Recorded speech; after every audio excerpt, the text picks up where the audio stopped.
നമസ്കാരം. വിഷുമായ സ്വാമി യൂട്യൂബ് ചാനലിലേക്ക് എല്ലാവർക്കും സ്വാഗതം. 2026 ഏപ്രിൽ 14 സൂര്യൻ മീനം രാശിയിൽ നിന്ന് മാറി മേടം രാശിയിലേക്ക് പ്രവേശിക്കും. ഈ ദിവസത്തെ മേടസംക്രാന്തി എന്ന് വിളിക്കുന്നു. ഈ രാശിയിൽ സൂര്യന്റെ ശക്തി ഗണ്യമായി വർദ്ധിക്കുന്നു. ഫലമായി ചില രാശികളിൽ ജനിക്കുന്ന ആളുകൾക്ക് വലിയ നേട്ടങ്ങൾ അനുഭവപ്പെടുന്നു. സമ്പത്ത് വർദ്ധിക്കുകയും മുടങ്ങിക്കിടക്കുന്ന ജോലികളെല്ലാം പൂർത്തിയാക്കാൻ കഴിയുകയും ചെയ്യുന്നു. മേടം രാശിയിലേക്ക് പ്രവേശിക്കാൻ പോകുന്നത് ഈ രാശിയിൽ ഉന്നതൻ സൂര്യനാണ്. അതായത് അദ്ദേഹം ഏറ്റവും ശക്തനായ അവസ്ഥയിലാണ്. ഇത് മേടം രാശിക്കാരുടെ ആത്മവിശ്വാസം വർദ്ധിപ്പിക്കുകയും മുടങ്ങിക്കിടന്ന ജോലികൾ പൂർത്തീകരിക്കപ്പെടുകയും അവരുടെ കഠിനാധ്വാനത്തിന് പൂർണ്ണമായ പ്രതിഫലം ലഭിക്കുകയും ചെയ്യുന്നു. ഈ സമയത്ത് നിങ്ങൾ മുൻകൈ എടുത്ത് പ്രവർത്തിക്കണം. സർക്കാർ ജോലിയുള്ളവർക്ക് സ്ഥാനക്കയറ്റം ലഭിക്കാൻ എല്ലാത്തിനും സാധ്യതയുണ്ട്. ഈ രാശിമാറ്റം ഏതൊക്കെ രാശികൾക്ക് ഗുണകരമാണെന്ന് നമുക്ക് നോക്കാം. ഇടവം രാശി.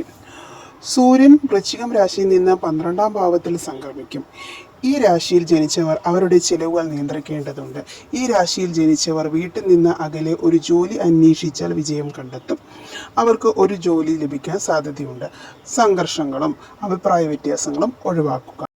നിങ്ങളുടെ ബന്ധങ്ങളിൽ നിങ്ങൾ ജാഗ്രത പാലിക്കേണ്ടതുണ്ട്. മിഥുനം രാശി. മിഥുനം. സൂര്യദേവൻ മിഥുനത്തിൽ നിന്ന് 11ാം ഭാവത്തിലേക്ക് മാറുന്നു.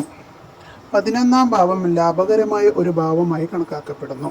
മിഥുനം രാശിക്കാർക്ക് അവരുടെ കരിയറിലും ബിസിനസ്സിലും നേട്ടമുണ്ടാവും. ഈ സമയം നിങ്ങൾ പൂർണ്ണമായും പ്രയോജനപ്പെടുത്തണം. പുരോഗതിയുള്ള അവസരങ്ങൾ നഷ്ടപ്പെടുത്താൻ അനുവദിക്കരുത്. നിങ്ങളുടെ സ്വഭാവത്തിലുള്ള എന്തെങ്കിലും ആക്രമണ സ്വഭാവം ഒഴിവാക്കുക. വിനയത്തോടെ ആളുകളുടെ ഇടപഴകുക. കർക്കിടകം രാശി. സൂര്യദേവൻ കർക്കിടകത്തിൽ നിന്ന് 19ാം ഭാവത്തിലേക്ക് സംക്രമിക്കും. നിങ്ങളുടെ ആത്മവിശ്വാസം വർദ്ധിക്കും. നിങ്ങളുടെ ജോലിയിൽ പുരോഗതി കൈവരിക്കും. അടുത്ത 30 ദിവസത്തിനുള്ളിൽ വിജയത്തിലേക്ക് പാത നിങ്ങളിൽ മുന്നിൽ തുറക്കപ്പെടും. ഇത് ഒരു നിർണായക സമയമായിരിക്കും. ഈ സമയം പ്രയോജനപ്പെടുത്താൻ മറക്കരുത്.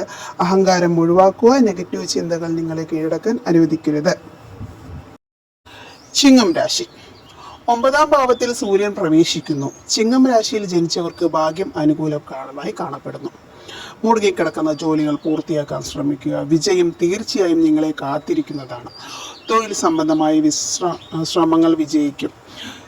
ജോലി ചെയ്യുന്നവർക്ക് സ്ഥാനക്കയറ്റം ലഭിച്ചേക്കാം. അപ്രതീക്ഷിതമായ നേട്ടങ്ങൾ ഉണ്ടാവും. എന്നിരുന്നാലും ചില ചെലവുകൾ അല്പം വർദ്ധിക്കാം. കുടുംബ ബന്ധങ്ങൾ നിങ്ങൾ ശ്രദ്ധിക്കേണ്ടതുണ്ട്. മതപരമായ പ്രവർത്തനങ്ങളിൽ താല്പര്യം നിലനിർത്തുകയും ചെയ്യുക. അടുത്ത രാശി കന്നിരാശി. സൂര്യദേവൻ കന്നിരാശിയിൽ 8ാം ഭാവത്തിലേക്ക് മാറുന്നു. കന്നിരാശിക്കാർക്ക് സാമ്പത്തിക ബുദ്ധിമുട്ടുകൾ ഉണ്ടാകാം. ജന്മസ്ഥലം വിട്ട് ജോലി അന്വേഷിക്കുന്നവർക്ക് ജോലി അന്വേഷണം വിജയിക്കും. ക്ഷമ കാണിക്കേണ്ട സമയമാണ് കന്നിരാശിക്കാർ.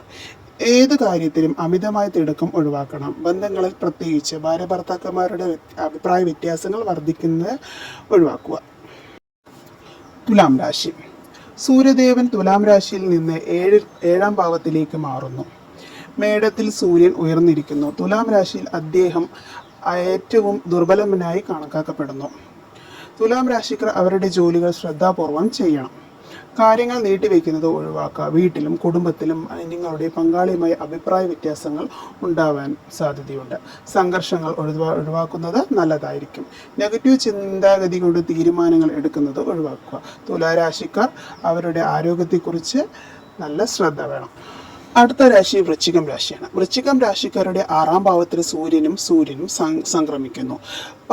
മത്സര പരീക്ഷകൾ എഴുതുന്ന വിദ്യാർത്ഥികൾക്ക് വിജയം ഉണ്ടാവും. കോടതി കേസുകളിൽ പുതിയ പരിഹാരങ്ങൾ ഉണ്ടാവുകയും ചെയ്യും. ശത്രുക്കളെ പരാജയപ്പെടുത്തും. സാമ്പത്തിക സ്ഥിതി മെച്ചപ്പെടും. വൃശ്ചികം രാശിക്കാർ കടം വാങ്ങിക്കരുത്. ആരോടും കടം വാങ്ങിക്കരുത്. ആരിൽ നിന്നും കടം കൊടുക്കുകയും ചെയ്യരുത്.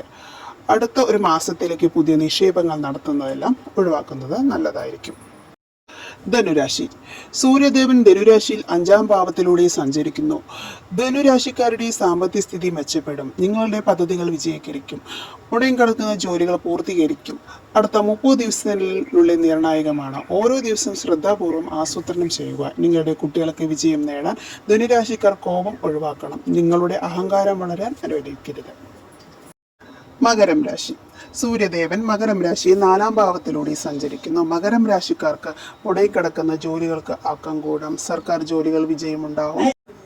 നിങ്ങളുടെ സാമ്പത്തിക സ്ഥിതി മെച്ചപ്പെടും. ആത്മവിശ്വാസം വർദ്ധിക്കും. തൊഴിൽ രഹിതർക്ക്, ജോലി അന്വേഷിക്കുന്നവർക്കൊക്കെ ജോലി കിട്ടാൻ സാധ്യതയുണ്ട്. നിങ്ങളുടെ കുടുംബത്തിൽ അസ്വസ്ഥത വർദ്ധിക്കാനിടയുണ്ട്. അഭിപ്രായ വ്യത്യാസങ്ങൾ ഒഴിവാക്കുക. അടുത്തത് കുംഭം രാശി. സൂര്യൻ കുംഭം രാശിയിൽ 3-ാം ഭാവത്തിലൂടെ സഞ്ചരിക്കുന്നു. നിങ്ങളുടെ ധൈര്യം വർദ്ധിക്കുന്നു. അതുപോലെ തന്നെ സുഹൃത്തുക്കളുടെ സഹായത്തോടെ നിങ്ങളുടെ ജോലി പൂർത്തീകരിക്കപ്പെടും. ബിസിനസ്സുകാർക്ക് അവർക്ക് സാമ്പത്തിക സ്ഥിതി മെച്ചപ്പെടും. കുംഭം രാശിക്കാർക്ക് കോപം ഒഴിവാക്കണം. ആളുകളുമായി ഇടപെടുമ്പോൾ കോപം കാണിക്കരുത്. മീനം രാശിക്കാർക്ക് സൂര്യദേവൻ മീനം രാശിയിൽ നിന്ന് 2-ാം ഭാവത്തിലേക്ക് മാറുന്നു. മീനം രാശിക്കാർക്ക് സ്വത്തുമായി ബന്ധപ്പെട്ട കാര്യങ്ങൾ ഗുണം ലഭിക്കും.